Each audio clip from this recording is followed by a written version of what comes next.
can do all those things and so much more. Just grab a seat in the chair or the floor. Sit back, relax, recline. While she drops another casual line.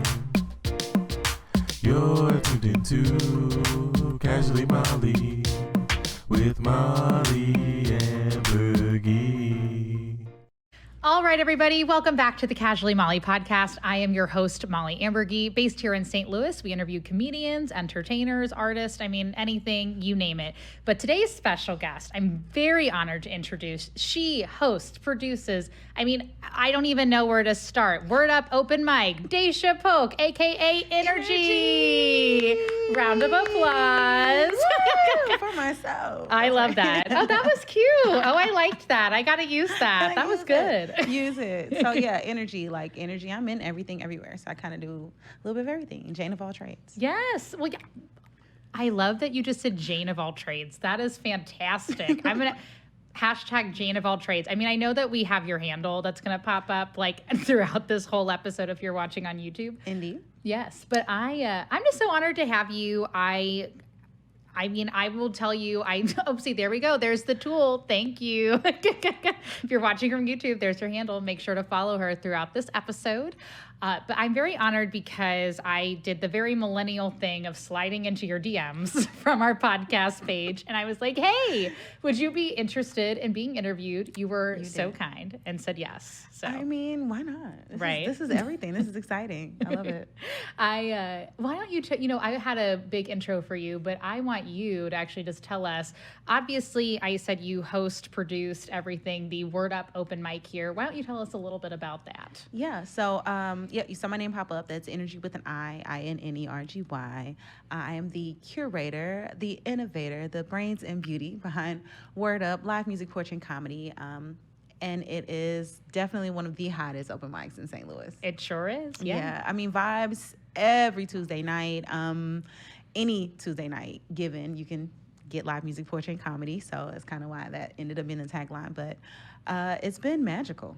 It's been absolutely magical. I actually am a full-blown, full-time entrepreneur. That was my first entrepreneurial pursuit, just getting out there and pursuing my passion, which is just creativity in general. Mm-hmm. But I discovered a love for poetry, and that allowed me to discover this huge poetic scene here in St. Louis. And something that really, became even more clear is that poetry brings all artistry together. So yes. It started off as just kind of like a speakeasy where we had people coming and just kind of express themselves, and it just snowballed into musicians, and we've had dancers, we've had literally anything you think of come across that stage. We've had everything but maybe a fire breather.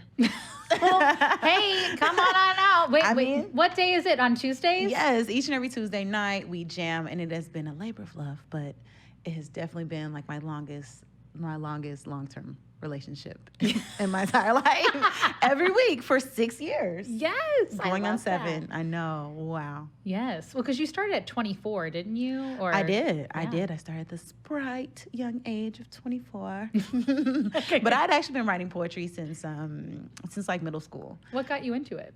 Honestly, I had been writing it, but I never read any of my poetry ever in my life. I was initially doing a lot of grassroots organizing. So before InnerGy came to life, you gave everybody my government name, Deja. And so I was out in the streets, more known as Deja, or, with the work that I was doing, grassroots community organizing. Around the time that I started up, it really was a tumultuous time. St. Louis was in an uproar because we were in the midst, really at the beginning of the Ferguson uprising. Mm-hmm. So it was really the energy of that movement spurred people to come together and want to have safe spaces where they could talk about all kinds of things. And somebody was like, hey, you should do something. And I'm like, I was doing a lot. So it was what more should we do? And they're like, well, we need safe spaces where we can come together and we can talk about these issues and we can just relax and all this extra. And I was like, okay, well, I was scratching my head. I don't know exactly where to start with that. I had never done anything like that before, but it actually was a series of events that just kind of led up to me hanging out at this place. In the Del Mar Loop, there's a spot called Prime 55. It's delicious. The food is amazing. Yes. But before it was Prime 55, it was like something else, like a Vietnamese spot, and then it was something else, and then but way before all of that, it was this cafe called the Cabana on the Loop, and it was like this intimate, fun space, and the owners, they were Muslim, so they didn't sell any alcohol. They actually had a cereal bar. It was adorable. I know, and they had like shakes and smoothies and like American cuisine, but it was like it was very adorable, and it was like a cafe. And they had the best Wi-Fi, like literally, because it wasn't like a ton of people in there dragging it down. And so it was like a hidden little gym, and I would always go in there and do my work.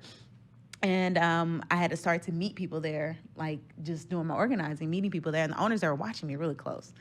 Little did I know they were plotting. So they're like, hey, after one night, I did a meeting there, and it brought out a couple of news stations. And they were like, what do you do? Like, what are you doing? I'm like, I'm still trying to figure that out. And they're like, well, would you be interested in like having a regular night here? And I was like, a regular night? I'm like, I don't know. All right, maybe. Well, like, really, literally. So, you know how like sometimes those places have like bulletin boards or like little spaces where people leave their business cards? I literally just walked over and saw like a business card for a DJ, and I grabbed it. And then like I saw some other stuff, and I grabbed that stuff too. And I called the DJ, and I was like, hey, I got this idea to have this, this event at this space, and you came up here and you left your business card. Would you be interested in DJing? And literally that guy was like, yes. And like the day we started, he actually stayed with me for like 3 years as my DJ. I know. So shout out to DJ Fred, aka Smooth. Hey. Yes, because he definitely showed your girl lots of love. Because we had no idea what we were doing. We just knew that it just started to bring people out right away. But lo and behold, that place closed, and then we've had a long history as far as like places and spaces that we've been hosted inside of. But the place that we've been there the longest is Legacy Cafe. Yes.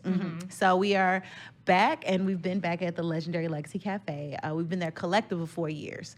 We started there. We were there for 2 years. We upgraded. I'm talking like we were big and popping down on Washington Ave. Yeah. We've been a little bit everywhere, though. We've been North County. We've been North City. We definitely have been in some really great spaces all over St. Louis. But, we being a female-owned and operated business, it comes with its own challenges. Yes. And being a woman of high moral ground and integrity, I have to stick to my guns. I've been offered a lot of weird things. Hosting and producing. Really? Yes, hosting and producing this platform, I've been offered a lot of weird things, a lot of weird opportunities. We could talk about it here because whatever. Like what? They did what they did. They knew what they were doing, and they just thought that they had me between a hard dick and a rock and a hard dick. But I chose the rock. They always do. Yeah, right. I chose the rock. Bye. Exactly. And kept it moving, but it's definitely showed me about, myself. It showed me a level of consistency that I hadn't portrayed before. It showed me a level of dedication that I didn't even think that I had, and it was less about me because I created something that was bigger than me. Yeah. And but it filled my cup. It allowed me to feel like I had a place, like I created space for myself, but also created a space for all these wonderful people to come together. And it's literally been driving me ever since. So I know. I'm just really impressed with your work because I came across you because we have a mutual friend. I said we have Bates, yes.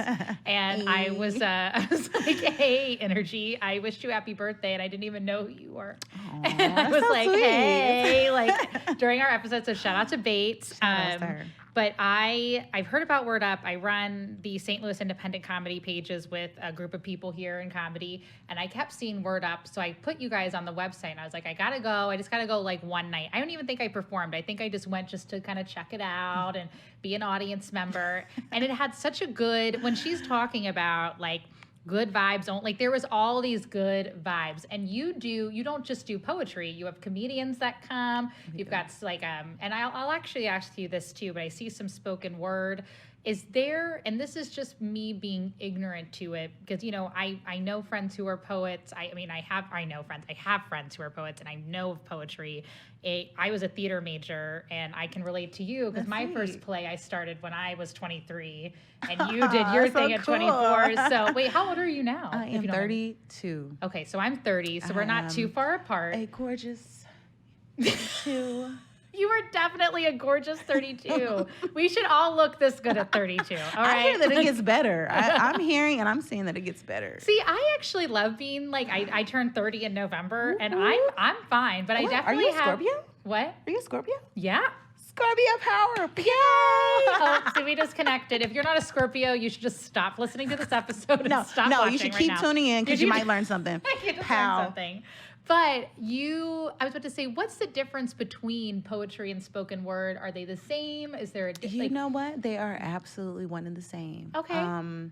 But I think that too often people try to box poetry in as if it always has to rhyme or it always has to have this certain type of cadence or posture.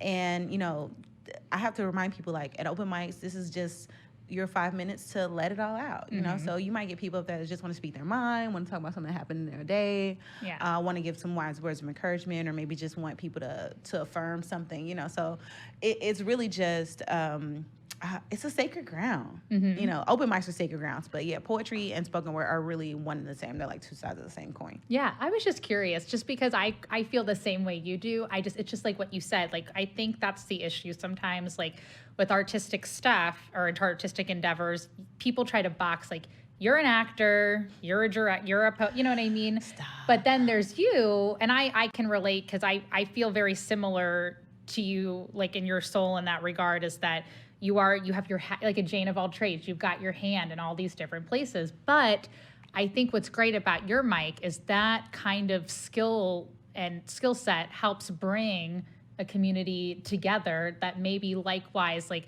I don't hang out with a bunch of people who write poetry, and then I meet you at an open mic and I'm like, well, she's cool. I don't write poetry, but I can appreciate it. You know what I mean, though? And then, you know, you're like, hey, here's comedy. This is so I was about to say, like, you know, how do you feel being so successful building a brand that you've done? Like, I think that's just amazing. Like, there's so many people that you said you're like, I haven't really, you know, when you had all these poets, or, you know, I was about to say all these poets that you were writing, but all this poetry you had, a lot of times, a lot of writers, they're so nervous to display that work that they just keep it in a drawer. Yeah, closet writers is what we call them. Yes, so there you go. Happy National Poetry Month. This is April. Yeah, it's a great opportunity to be on the podcast. Indeed, yes. You know what I mean? Just to kind of give that its honor and its homage. Okay. Where would I be without poetry? I couldn't even tell you. It really changed my life. Yeah.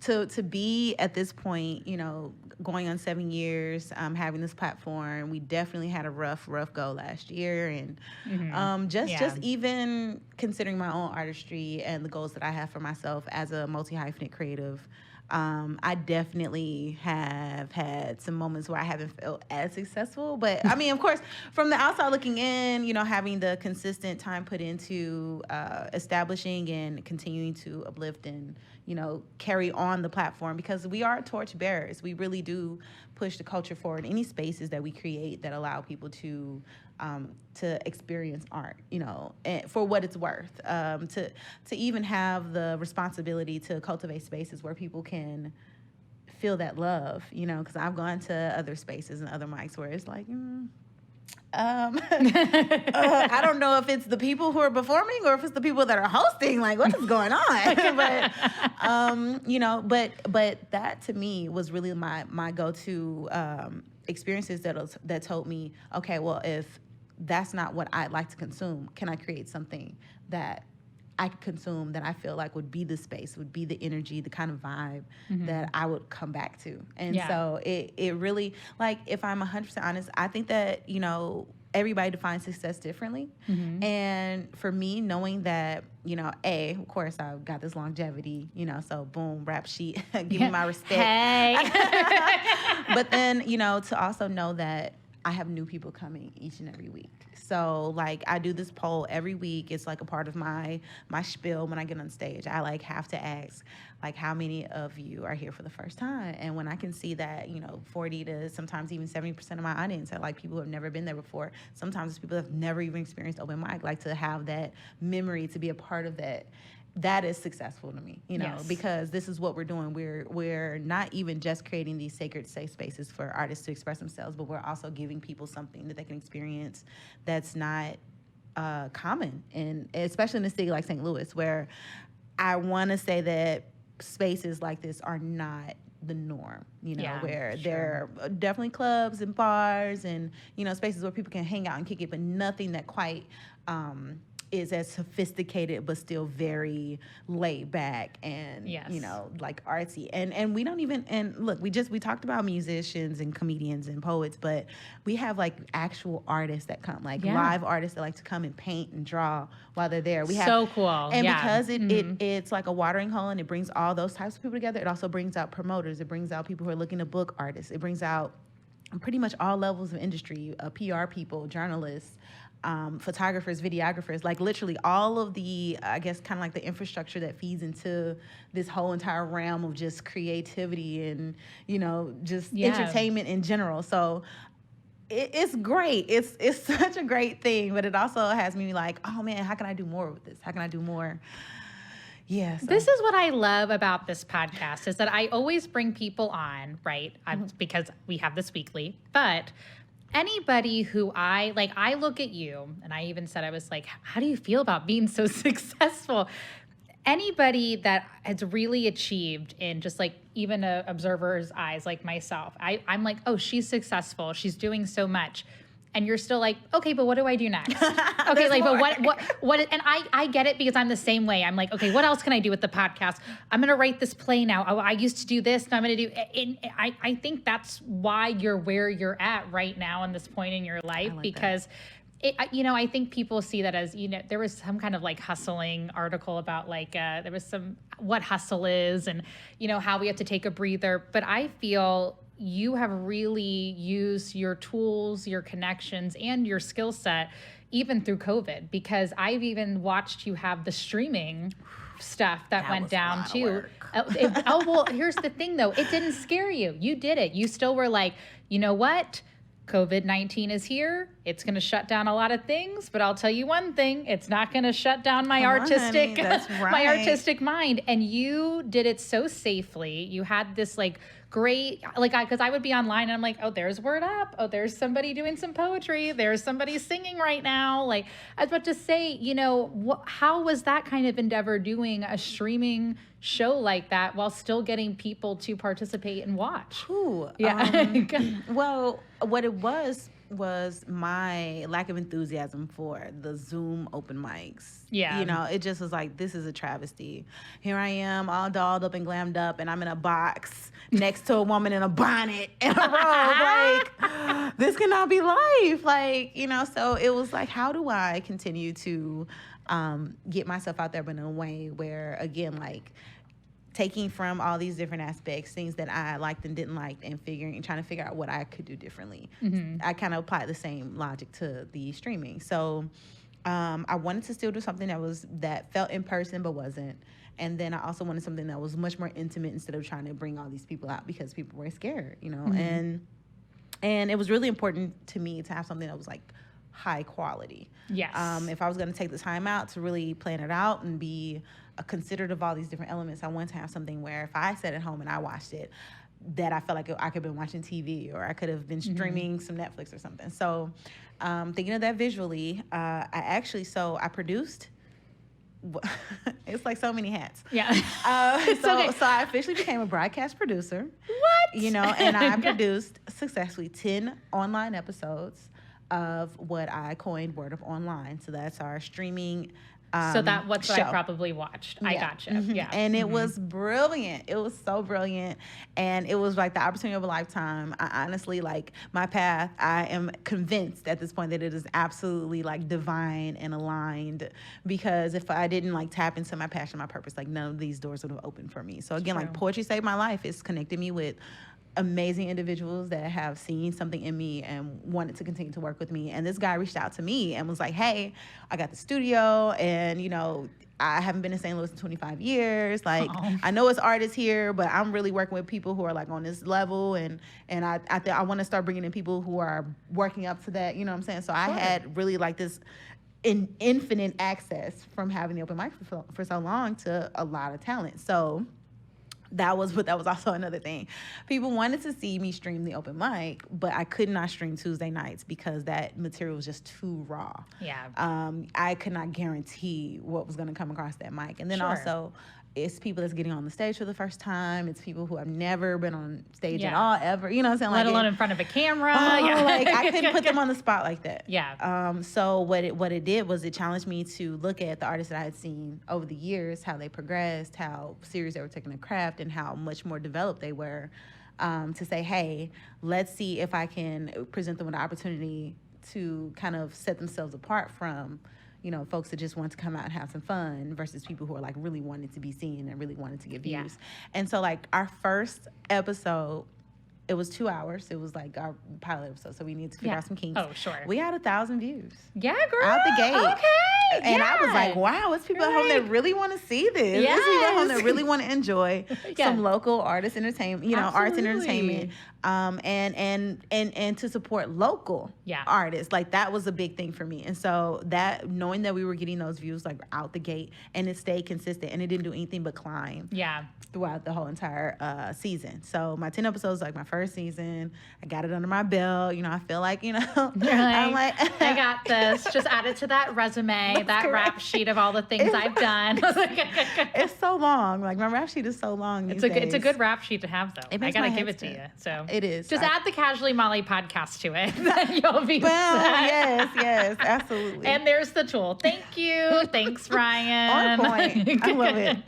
I love it. But yeah, it was definitely another piece of like my love for supporting and uplifting the arts, entertainment here in St. Louis, and it also allowed me to kind of give those artists that edification and the affirmation, like, hey, you got something that's above and beyond, you know, what other people are doing. And I had people who have only been doing this maybe like a year, 2 years, to people who have been doing this for a decade longer. Yeah. So it really just, it gave viewers some versatility, but it also allowed the artists to have something to aspire to. Yeah. So, and no one in the city has since then produced anything of that caliber on that level. And she's like, hello. And she's like, what's next? Like, and they want us back. They want me back for a second season. They want me to come up with some more artists. But we showcased everything. We did live music, poetry, and comedy there as well. Yeah. So definitely being able to pull some of those artists out of their element and kind of get them from like this kind of like, oh, well, you know, it's just open mic. No, this is not an open mic. This is a showcase. This is like, bring your best.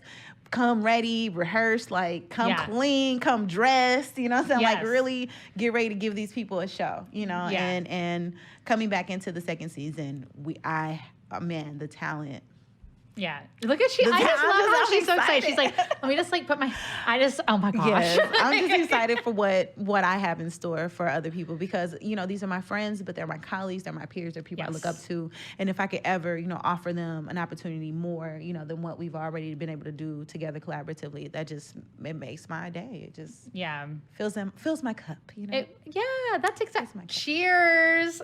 There we go. Scorpios filling our cup. Just do that double tap for some water. There you go. I'm just laughing. I'm like, I'm Italian, so we do a lot of just hit the table. We're like, good luck. Even if it's water, we're here. But yeah, no, I agree with you because that's how I even feel about this podcast. That's why I promote it all the time. I'll share it on the regular page. I share it on my promotions. I do it on like Instagram platforms I'm on just because there's such talented people like you and anybody else that just gives you a chance to sit down and talk with them. And then I get to hear, like, there's so much about you just told me I didn't even know. Like, I just remember I just shared her photo on the St. Louis Independent Comedy Instagram. And I was like, awesome. Hey, which speaking of, you were in the St. Louis American. I was. Yes, great article. It was amazing. You know, to get those flowers. That's really important because, you know, you don't want to wait until someone's like kind of burnt out and over it, you know, before you really talk about, oh, well, you used to do. No. Like, I'm currently doing this. It's my thing. And I'm the only female owned and operated open mic in St. Louis. So that is true. It's something definitely worth celebrating. It's an accomplishment, you know. Yes. And I honestly used to get a lot of people that would be like, okay, well, so who's behind this? You know, like, where's the... Where? Who's behind? I'm like, hey, you're like, me. you're looking at it. Hey. What? People are. It's just like I told you today when I had that pen thrown in my face at work. It's like people are so weird. Like I don't like. You couldn't go. Especially like I feel not to be like InnerGy, but I That's feel right, the pun energy, intended. the energy. Like I'm like, oh, this is a go-getter. Like, and I know, yeah, she's sitting right next to me, but I just know that you are a go-getter. That's why you have all these accomplishments. You've won a few awards in poetry, haven't you? I have. Yes. I was awarded Best Poet of the Year 2017. I was recognized by Deluxe Magazine as a 30 under 30, so like movers and shakers in the city. Who are like making waves. I also have community service awards and philanthropy awards. You know, it's just a part of what I do. It all kind of just feeds into the mission. You know, so it's just been amazing. Yeah, 2017 was a good year for you. And it was amazing. I was like, in 2017 she was a Deluxe, and then she won was the Slum Awards or the Slum Fest Awards. So I was the first. So they never had a poetry category. Oh. I know, which I thought was kind of weird because poetry is it's like you wouldn't have rap without poetry. Like your favorite rapper is really a poet because rap actually is an acronym and it stands for rhythm and poetry. A lot of people don't know that. I did not know that. Oh, well, I feel like I just learned something. You did. Again, thank you. I'm just blessings on blessings. I love it though. I love it. Now I'm going to walk around and be like, oh, do you know what rap means? Well, there you go. Okay. You should watch this episode. You should. Check me out. Check it out and then follow InnerGy. Indeed. So I was the first presenter. It was the first time they ever presented the category, and they actually asked me to present the award. So the first time they had the award, the nominees, I wasn't nominated, but the second year they had it, I was nominated. So I thought that was really cool. Yeah, I was like, hey, somebody sees me. Isn't it amazing how you grow like that? It is. I actually never got into poetry like slam or anything like that. I write poetry for myself. Okay. But I thought it was funny that you mentioned the article that you had, or like the profile that you did for me on Slick, because I actually pursued comedy for a full year. I featured on 4 shows. I was amazed that people actually booked me because I'm like, you guys have never really heard me tell jokes, but I'm cute and I got a following. I'm fun. Book me, you know. But I actually did really well. And one of the shows was recorded. It was like it's a for real comedy special. It's an all-female showcase. Where was this? I was on it with Marshall Woodland, Precious J, a young lady named Dinoleum, the owner of the boutique. Her name's Rashana, and Tiffany James actually. She hosted it. Okay. So it just was phenomenal. It's called the Freaky Sexy Funny Comedy Show. It was a Valentine's Day special. Okay. And they just released it. They just this was 2016. So you say this and I'm like, oh my God. That's Precious J's been on this podcast too. We love her as well. And she's like so dope and funny. So the fact that yeah. I even made it to a show that has her on it is like good enough for me. Yeah. Yeah. But, you're like, I'm good. I told jokes that I would never tell. and then I was so bad. I was so not bad like joke wise, but I was so bad like as far as my work ethic. I literally wrote all of my jokes the day before and had never tested out any of that material. It's hard. Yeah. Oh my God. Yeah. I was like, what is this even gonna sound like? And it was so long ago I forgot all the jokes. So I went back in and I watched it. I had a 10-minute set and I was like, wow. I had to give myself a pat on the back. I did. I said, this is recorded and it's out in the world now. You're like, it's anybody there. can see this. But I didn't do that bad, you know. Good, and I was like, good. wow. Like, so it really has galvanized me and made me kind of want to tap back into that comedic vein. And if I'm 100% honest, I actually wanted to be a comedian first. Yeah. I just defaulted to poetry because people wouldn't judge me as much. Yeah. It's like poetry, you're like, oh, yeah. she tried. Yeah. You know? Comedy is hard. Comedy is like, people are like, make me laugh. It's true. If you're not funny, people are just like this. No matter what room you're in, people, I mean, that's the thing about comedy is like, it's you. So you have to like get your jokes. I mean, I was a theater major, so I'm used to that judgment a lot. You just have to kind of talk. But I've never done poetry just simply because I'm always like, what would I write about? Like I've done playwriting. Life is poetry, but I've done theater. Yeah. Oh, okay. Yeah, I've so done we theater girls. Okay. Indeed. I was always in drama and arts. Actually, Okay. I was like big drama head. I actually did like musicals and things like that. And Okay. so it didn't quite translate into my adulthood, but That's okay. I got an amazing opportunity to work with a guy who produced a screenplay here called Zella, and it was such a deep story, and it was just wow. And we did 3 nights. We got an encore. Folks just really loved it, and I had a very short part, but I played it like I was one of the main characters. I did, and honey, I had such a good time. Good. I was so out of my element in my mind, but I just Fine. needed to nail my lines. That's all I had to do was nail my lines, have the energy, and really, you know what I'm saying, have a memorable piece. So although it was very short, I wanted it to be memorable, and I smacked that piece. I just gave it. But that's the thing about film. I'm like, even if you just have one line, as long as you nail it, it's a credit. Indeed. And so, but doing that, like, I'm an opportunity junkie. Mm-hmm. I got like the little itches right now, like being on the podcast. She was like, "Ooh, come on my podcast." I'm like, "Yes, let's do it." You know? I'm the same way. I'm like, and what else are we gonna do next? Exactly. So when you. when I got approached with the opportunity, I just couldn't. I was honored. You know, I was just above all else honored to be asked. So I was like, "Oh, well, let me take this and run with it." And so it's kind of been like that since then. So even with like the comedy and everything, is like, the worst I can do is not do it. Yeah. You know, so the first comedy show I was ever booked for, Willie C. booked me. He had a Flying Funny comedy show he was doing at this place called the In Spot, and the In Spot was in the Del Mar Loop too. And it was a nice little intimate space, but like, I was so nervous. I took like 4 shots of Fireball before I got on stage. And what made it worse was like, I had been hosting the open mic for 2 years, and none of my family had ever came to see me. Oh, wow. And my sisters were front row. And you're like, hey, guys. Yeah. I was like, thanks. My whole set was pretty much me just being glad that I actually showed up. Yeah. And, I talked a lot about my outfit because like, I was fly. Look how nice I look. Thank you.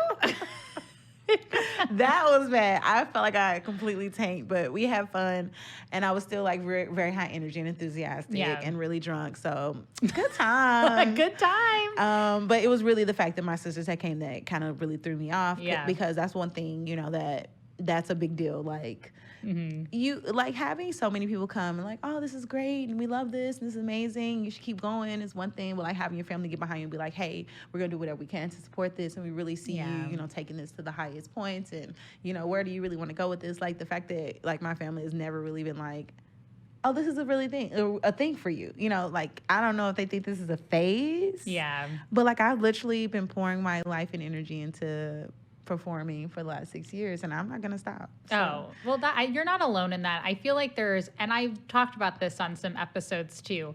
It's like, it's not that your family like doesn't love you or they don't. It's just that they don't understand it. Maybe like No, they're waiting until I get me $1 million, multi-million-dollar contract, or that I'm like in a Universal film, or like I'm a Marvel character kicking ass. Like, they will not believe it until like I'm an international superstar, and I'm like, that's when it's gonna be too fucking late. I'm just saying, it's gonna be too fucking late. Well, that's okay. I'm not a Marvel superhero either. I've just been watching WandaVision. That's been about that's as close as Marvel as I've gotten. Okay, so I'm just saying. But honestly, at the same time, like, no matter who it is, it could be your family, your friends, just people. Sometimes people just don't understand that passion. But you've proven that there's people that do, because they come up to word of open mic. So there you go. And that's great. Yeah. But it's almost like, being in a relationship and, the only person that you really want to hear that they like, I love you and you're beautiful from the person that you're with, right? That's everybody can say it, and you're like, oh, thank you. Right. But it only means so much more from the person that you really are anticipating it from. So I agree. It's that energy. Like, I really want that. And, but I also, they're not my driving force, like that validation or proving them wrong or getting them to see me in the light that I want them to see me in. Like, that's not my driving force. Yeah. But I won't forget. Yeah. Right.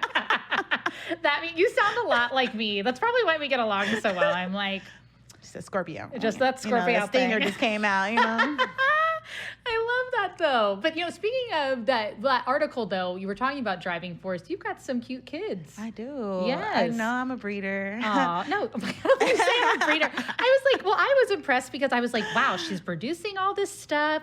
She's like going on to other and she's a mom. I mean, kids, you do everything. I have teenagers though, so like that's really more of like the. Like, I ain't got the baby on my hip trying to, rock the mic at the same time. Like, that would have been the worst. Yeah. But in the beginning, though, they used to come to the show. So, so they can get a feel for the vibes and be a part of, like, the art scene. Mm-hmm. And because we're at Legacy is an event space. It's not like a bar. Yeah. So I was all ages. Actually, the youngest artist that ever performed at Word Up was 8 years old. Oh, wow. Yeah. There's a comedian here named Joey Crack. and he's grooming his son. I know him. Junior yeah. Crack, and he brought him, and he killed it. He got a standing ovation. It was the funniest set ever, and he was so absolutely adorable. We loved every minute. Yes. He was great. Yeah. So, Aw. but yeah, but my kids, honestly, like, they are my biggest supporters out of Yes. everybody else. They're my biggest supporters. Why? Because they don't make this difficult for me. They could be like super needy and, Mom, don't leave. We want you to stay home, but they're like, don't you got a show tonight? I love that. Bye. Yeah, they're like, don't you have somewhere to be? You just got Well, some especially they're flyers. getting to the teenage years where they're like, do we? Don't you have a show? Like, don't you have something to do? And it's First of like, all. what? But that's cute. Do It they is. want to do like poetry or any artistic endeavor? They are artsy, but they're Okay. a different type of artsy. Okay. I'm the performance arts, whereas they're more into like the graphic arts, the Okay. digital arts. So my son is into like computers, coding, soft skills. Oh, that's very cool. I know, and my daughter's into like animations and graphic design, and she does like she draws and does Wow. like a lot of artsy stuff. I'm That like, is amazing. I know, and they just picked it up on their own. So like, it wasn't me trying to force them to do stuff. Like, let's see what you're good at, Yeah. It just is like stuff that they just fell into, and Yeah. my job. Like, I don't want to be like a career mom where it's like, oh, I'm gonna give everything up so I can pour my life and energy into you. You better be somebody. Like, you're gonna have some big shoes to fill, honey. Okay, because I'm going places. We're gonna be all over the world. I'm serious, because my parents, unfortunately, they didn't leave a huge mark or large shoes for me to fill. So I was kind of just allowed to kind of grow in whichever way, the light shined for me. And not that was like the worst thing, but when you don't have that guidance, when you don't have that, like, Yeah.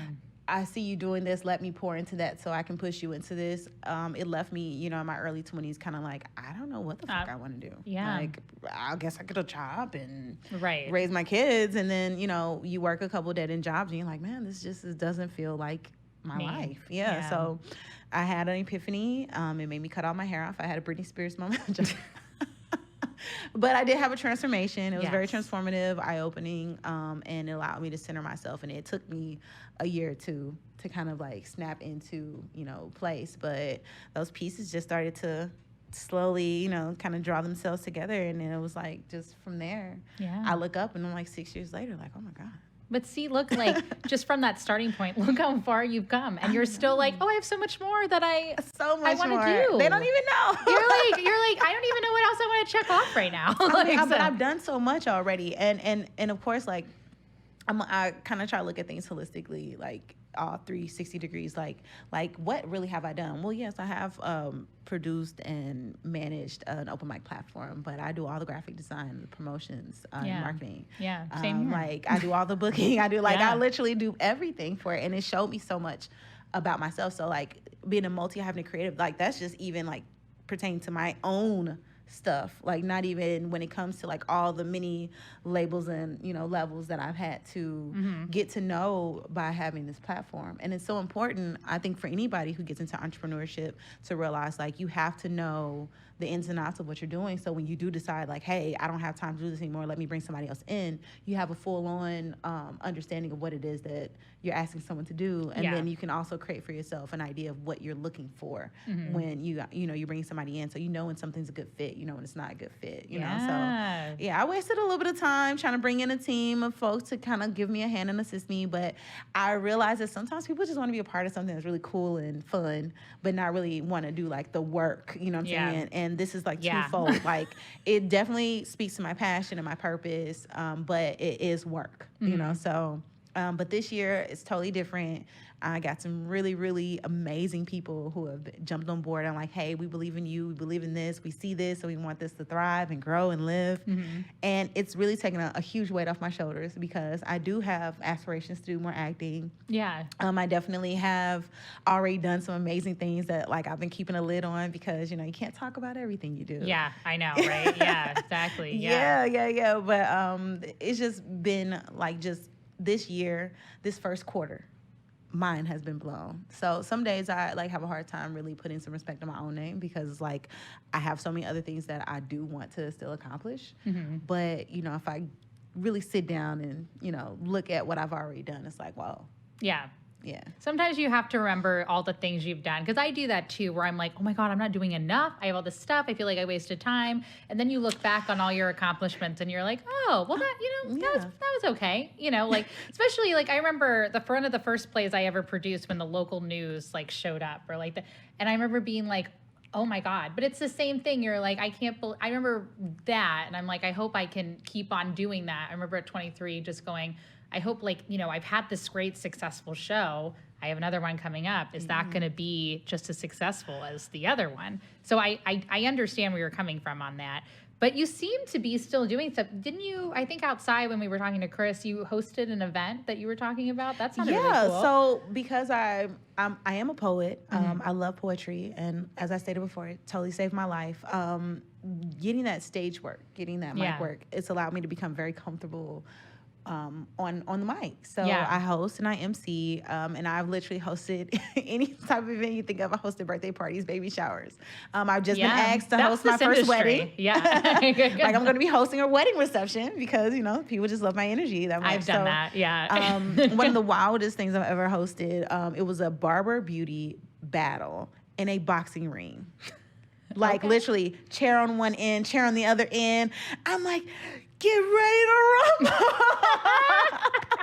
It was so much fun. But yeah, so I hosted a Halloween bash featuring some of the most amazing St. Louis musicians. I mean, like, St. Louis has so much to offer, just all across the board creatively, but musically, like, it's unparalleled. And Tonina Saputo is definitely one of my absolute favorite basses. She's got this voice, and she can sing in so many different languages. She can sing in at least two different languages. She's just like the bomb. So I'm a complete fangirl. And Mastermind, he just had a virtual concert called Gems. It was insane. Like, nobody's doing the stuff that he's doing. And his latest track that just dropped, Square Up, like, I be jamming to that joint all the time. Okay. I'm a real fan. Like, I don't think people realize, like, I literally listen to local artists. That's on my playlist. Local artists, instrumental jazz, lo-fi beats, like that Afrobeat music. That's like all of my catalog. So I'm always like trying to give the artist those streams. But what happened was my car had gotten broken into, and I was just devastated, and my feelings were hurt because it was the day after my birthday. And oh my God. And a brilliant, beautiful brother who's actually just celebrated a birthday as well this weekend just passed, Alonzo Townsend.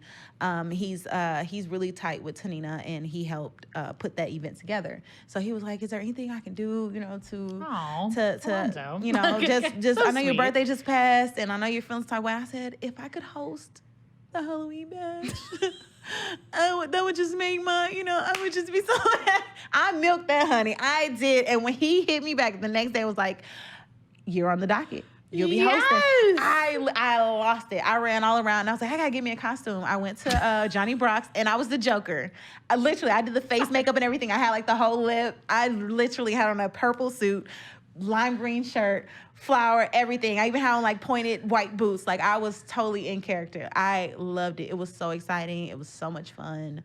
We kicked it. Yeah. Yes. Yeah, it was a good time. Oh my God. It was a good time. I'm sorry that it started out rough, but I mean, it had a good ending. It did. It opened up a door, so where, one could see travesty and, loss. Yeah, I saw it as like a huge gain. Opportunity. Absolutely. And I don't know, it's just, again, like the hard times never last long, and even, if I have like moments, I consider them peaks and valleys. People always think of like time as like a linear thing, but it's really like a sine wave. It just goes up and down. And so those valleys, man, they make the peaks so worthwhile, because it may seem like, the darkness is like never ending, and, like, oh, it's like bad on bad on bad, but then boom, something happens, and then all of a sudden it's like, oh, we're right back up here. Like, yes. And it just makes it, it really puts into perspective. That's what I love about you. And I told you, I can feel, I've been saying this probably throughout the whole episode, but I can feel that energy off of you, is that,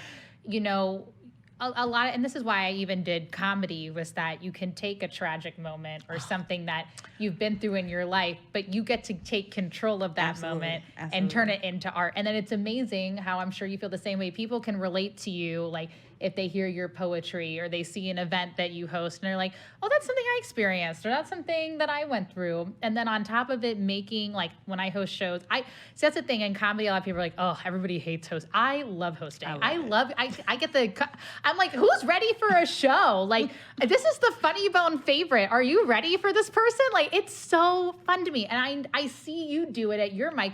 You're like, who's ready to go? Like, let's do this. And I'm like, with it. yeah, I'm like, this is, it's just like, and that's why I feel like that energy attraction from you. Cause I'm just like, you are so fun. Like I could see you hosting an event and people are like, you know what? I'm really glad I spent $150 to come to this event. Like, you know, like it's, you need people like energy to be like, hey, what she said. It's true though. You really do. Like, and that's going to bring joy. I hate to be like, I have to be philosophical. Like that's going to bring joy, but it really is. Like if you have one positive person in your life, like you, that touches other people with their art, it's going to pass on to somebody else. And then it'll take over which by the way, I'm going to ask you this one last question and we're going to see what's on your docket. Speaking of, you know, I've interviewed people from California, New York. So, you know, we've got the East Coast, the West Coast. We've got people, you know, in the Midwest. Okay.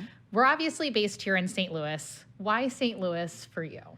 Well, I am St. Louis native. I was born and raised here. Okay. I have headlined in Pittsburgh. I performed Sure. in D.C., Orlando, Florida. I performed in Chicago. Yeah. Like I'm like, I haven't been to as many places as I would like, but I'm definitely changing that this year above all. But St. Louis right now is the place to be. It's almost like its own miniature Hollywood without the beaches. You know what I'm saying? Like, yes. Without the beaches and the consistently sunny weather. But I kind of feel like even though like St. Louis, like the people are kind of like the weather here. Like one day it could be like really beautiful and bright and sunny, and the next day it could be like rain and then hail. Yeah. Like the people are very kind of like wishy-washy like that. But it makes it easy to navigate because you can kind of anticipate what to expect. The community, it seems large, but it's actually quite small. And there's a comfort there to a certain degree, a comfort that people oftentimes don't like, which is why they leave and go to other places to get fame and notoriety. But my theory about St. Louis as well is like, there's so much talent here that it's hard for anybody to feel talented. So it's easy for St. Louis to get painted as a town where there's like haters or people who don't really appreciate what other people are doing. And that's really because a lot of people are doing a lot of stuff. So it's hard for someone to see what someone else is doing when they're doing the exact same thing as someone else, you know? And while, you know, looking at it that way, it's like, okay, I can get it. You know, it's like when you go other places, you realize that people aren't moving like we move here in St. Louis. People don't do stuff. Like it's people waiting for someone to do something. While here in St. Louis, everybody's doing something. We're doers. Exactly. Yeah. So when you take that mentality and you go somewhere else, yes, it's easy for you to get seen and to thrive. But when so many people are shining brightly, it's hard to see other people shining as well. But to me, it's the connectedness. It's the ability for me. I've been able, since I was a kid, I've been able to kind of like adapt and I don't want to say conform, but just have an aspect of myself that can kind of blend with any circle, with any environment.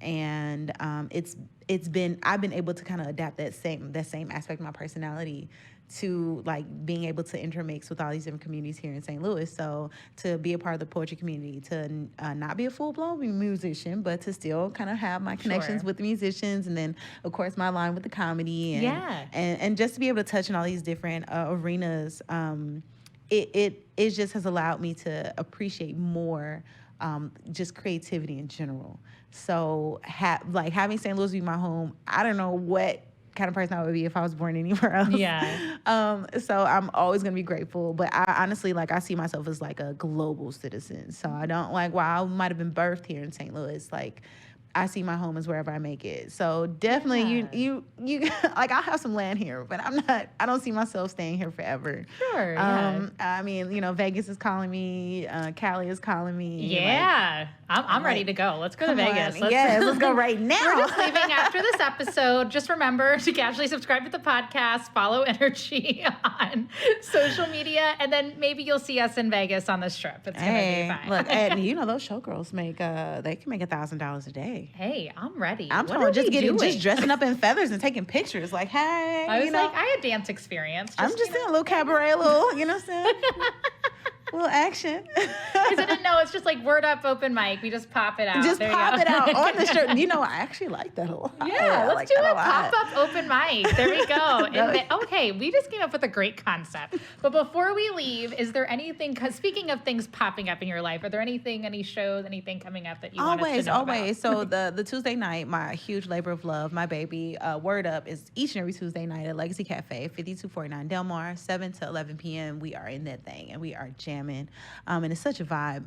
It's a great way to even see what else is happening locally. Sure. Because artists often come and they promote it. In addition to that, I actually did a really amazing a photo shoot with a woman named Renaissance Marina Renaissance, and it got picked up by STL Made. So please go to renaissancetjs.com. Okay. Check out that beautiful, beautiful recreation of some historical figures. It's just impactful, and it's a great way to learn even more information about, you know, heroines and, you know, just I love having it. that educational piece. I want to drop that I'm in an exhibition for Google Arts and Culture. It's a big deal. It's like my first graphic art submission. It got Very picked up, cool. and the exhibition just got released. I'll be going to New York in May for it. I know. It's so amazing. Look, it's so much happening. You're It's so just much like, happening. so much. Remember when you were like, I have so much more I need to do? And now you're like, oh, no big deal. Just going to It's NYC, happening. baby. Let's go. It is. It's happening. And be on the lookout. The short film that I did last year is finished, and we'll be publishing that really, really soon. It's called Contingency Plan. It's the prequel to my full-length feature film that I'm starring in called Siren Song. You can see the trailer for that on YouTube. Just find me on social media and add me. And I did have a romantic comedy that released in December last year that has yet to really like hit waves because we haven't premiered it here in St. Louis, but be on the lookout for that because it's called Love in All the Wrong Places. The trailer for that is also on YouTube. So like, yeah. I love that. Love in all the wrong place. I love. She's like, oh, and I have this going on, and I'm like, I mean, I was just excited. My chili turned out okay last night, so don't worry about it. I can't even open up a salsa jar by myself, Oh my and this girl gosh. over here is just like, and my romantic comedy, Love in All the Wrong Places. I've been there. That's not. I feel like that's just my life. No, it's all right. Sorry, Jimmy. No. My boyfriend, he's going to be like, what about me? But I really appreciate your time. Now that I always ask, you know, now that we're casually done with this episode, what are you going to do now that it's over? What are you casually going to do? Over. I am casually going to call some folks and talk big bad ish about me having another interview today because, bam, we out here. Yeah, we out here. And just make the most of my night. It's a beautiful Monday night. Yes. And St. Louis has some great weather going on today. I'm cute. You know, get out in the streets. I don't know. Probably go smoke some hookah. Nothing major. I was Just gonna say. decompress because tomorrow night we're having a reggae night. Oh, we're reggae. Yeah. Oh, I like this. This is great. I love reggae. I've I been do to too. Jamaica, so oh yeah. You see, you got one up on me on Yeah. that Oh one. no. I know. mean, like I said, I've seen it. I've never performed it. Like Well, maybe you'll pop out, come hang out. I with know, us. right? Hey, who knows? I'm Kwame down. Kindred and Sounds IDCs are our feature, and they're gonna rock the house. Sounds good to me. All right. Thank you so much. No, thank Bye, you for having everybody. me. Thank you.